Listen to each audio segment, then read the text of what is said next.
શું તમને ખબર છે કે આપણા ઘરની છત પર સામાન્ય દેખાતી આ સોલર પેનલની પાછળ એક જબરદસ્ત અદૃશ્ય ગાણિતિક મેટ્રિક્સ છુપાયેલું છે? હા, એક એવું સમીકરણ જે આખી દુનિયાને ઊર્જા પૂરી પાડે છે. તો ચાલો આજે આ જટિલ રહસ્ય પરથી પડદો ઉઠાવીએ અને સમજીએ કે આખરે આ બધું કેવી રીતે કામ કરે છે. આજનો આપણો ટાર્ગેટ એકદમ સ્પષ્ટ છે. અહીં લખ્યું છે તેમ દરેક સોલર પેનલ પાછળ એક છુપાયેલું ગાણિતિક મેટ્રિક્સ છે, જેને આપણે ડીકોડ કરવાનું છે. તો તૈયાર થઈ જાઓ, કારણ કે વૈશ્વિક ઊર્જાનું સંચાલન કરતા આ નિયમો સમજવા ખૂબ જ રસપ્રદ છે. તો શરૂઆત કરીએ આપણા પહેલા ભાગથી, છુપાયેલું સોલર મેટ્રિક્સ અને આકૃતિ 2.24નું ડીકોડિંગ. જો તમે ક્યારેય એન્જિનિયરિંગનું કોઈ પાઠ્યપુસ્તક ખોલ્યું હશે તો આ ક્લાસિક ડાયાગ્રામ ચોક્કસ જોયો હશે. આ છે આકૃતિ 2.24, જે આદર્શ સોલાર સેલની સમકક્ષ સર્કિટ દર્શાવે છે. સાચું કહું તો અહીં રહેલું ગણિત પહેલી નજરે થોડું ડરાવણું ચોક્કસ લાગી શકે છે. આ ડાયાગ્રામની બરાબર વચ્ચે એક ભયાનક દેખાતું શોકલી ડાયોડ સમીકરણ બેઠું છે. આ જટિલ સૂત્ર ખરેખર એ ગણતરી કરે છે કે લીકેજ દ્વારા કેટલી ઊર્જા વેડફાઈ રહી છે. પણ ગભરાવાની બિલકુલ જરૂર નથી. આપણે આને ગોખવાનું નથી, પણ એકદમ મજેદાર રીતે સમજવાનું છે. હવે જોઈએ ભાગ 2, પાણીની પાઇપનું ઉદાહરણ અને વહેતી ઊર્જા. આ અઘરા ગણિતને બાજુ પર મૂકીને કલ્પના કરો કે સોલાર સેલ એ કોઈ પાણીની પાઇપ સિસ્ટમ છે. અહીં સૂર્ય એક વિશાળ પંપ તરીકે કામ કરે છે, જે પાઇપમાં જોરથી પાણી ફેંકે છે. પણ બીજી તરફ પેલો ડાયોડ એક લીક થતા વાલ્વ જેવું કામ કરે છે, જેમાંથી સતત થોડું પાણી બહાર ઢોળાતું રહે છે. એટલે ઊર્જાના પ્રવાહને સમજવો હવે એકદમ સિમ્પલ છે.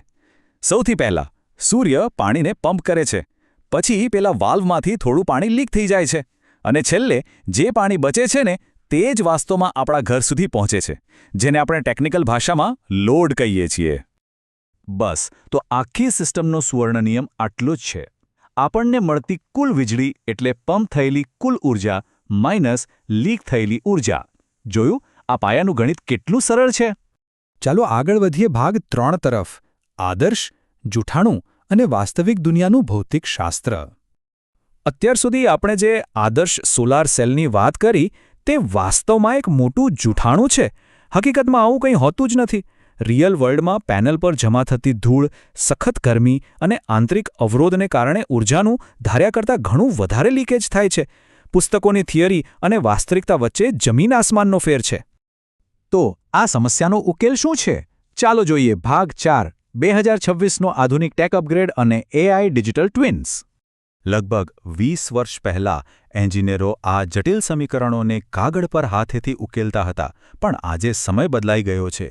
આજે એન્જિનિયરો અબજો ડોલરના વિશાળ સોલાર પાર્ક બનાવવા માટે શક્તિશાળી આર્ટિફિશિયલ ઇન્ટેલિજન્સનો ઉપયોગ કરે છે, અને તે પાર્કના આબેહૂબ વર્ચ્યુઅલ 3D ડિજિટલ ટ્વિન્સ એટલે કે ડિજિટલ જોડિયા બનાવે છે. આ સાંભળીને તમારું મગજ ચક્કરાવે ચડી જશે. કોઈપણ મેગા પાર્ક બને તે પહેલાં જ આ આધુનિક એઆઈ પ્રત્યેક પેનલ માટે 1 સેકન્ડમાં લાખો વખત પહેલા જૂના શોકલી ડાયોડ સમીકરણની ગણતરી કરી લે છે. તે ગણતરી કરીને સચોટ આગાહી કરે છે કે ઉનાળાના ગરમ દિવસોમાં બરાબર કેટલો પાવર લીક થશે. હા, અને આનો સૌથી મોટો ફાયદો એ છે કે મેદાન પર એક પણ સોલર પેનલ ઇન્સ્ટોલ થાય તે પહેલાં જ મહત્તમ કાર્યક્ષમતાની ખાતરી આપી દેવામાં આવે છે.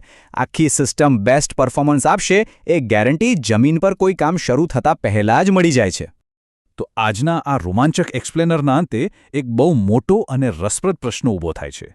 જો આધુનિક એઆઈ દ્વારા આવા જૂના ગાણિતિક નિયમો લાગુ કરવાથી આટલી મોટી ક્રાંતિ આવી શકતી હોય, તો આપણા ગીગાવોટ ભવિષ્યના નિર્માણ માટે આ ટેકનોલોજી અન્ય કયા પ્રાચીન સમીકરણોને ઉકેલશે? વિચારતા રહેજો અને આ અદ્ભુત દુનિયા વિશે જાણતા રહેજો.